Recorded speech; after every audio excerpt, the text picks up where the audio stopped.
Hello everyone, welcome to our 13th video of our Golang series. In the previous video we have discussed about the functions, right? If you haven't watched, then please look into that one, because this video is based on totally previous one, right? We have discussed about the how to pass parameters, how to return values, then those things, right? In this video we are going to discuss about how to return multiple values using the function, right? Go has built-in support for multiple return values. This feature is used often in idiomatic Go, for example, to return both result and error values for a function, right?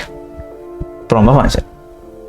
Okay, I will do some examples, then you can get a clear understanding about that, right? Okay, I will remove these things for now, and I will create a function called values, right? I am not passing any value to here. How we can call to this function? We can simply call to this function using this. Got it, right? Then if we want to return multiple values here, right, we can simply, if we want to return only one value, how we can do that? We can return like in this, right? Return 7, right? Then it will, we can get that value to all answer, and then we can print that one, right? fmt dot println ans, right? I will run this one. This is the answer, right? Okay, if we want to return multiple values, how we can do that? We want to add the parenthesis, and then if we want to return int and string, then we can, first we want to return the integer value, and then we want to return string value, right? Then it return two values, right? We can get those values into two variables, right? First I will print the answer, and then I will print the name, right? I will print that one here. This is the output, right? And if you want to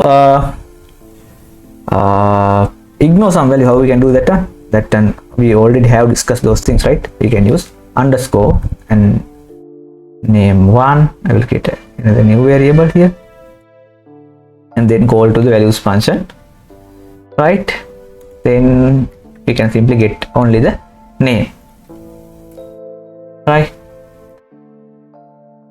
This is the way that we can return the multiple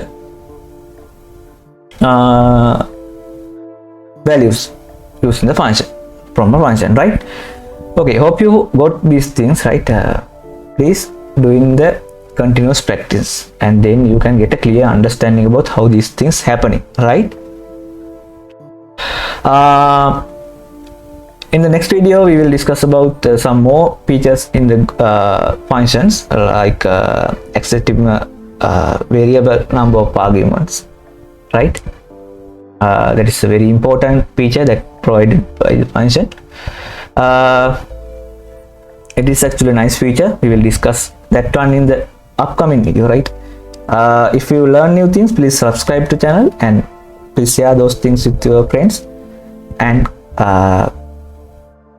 subscribe, and please put a comment if you have any questions, then I can answer to those things, right? Okay, I will wind up this tutorial now. We will meet in the next video. Thank you. Bye.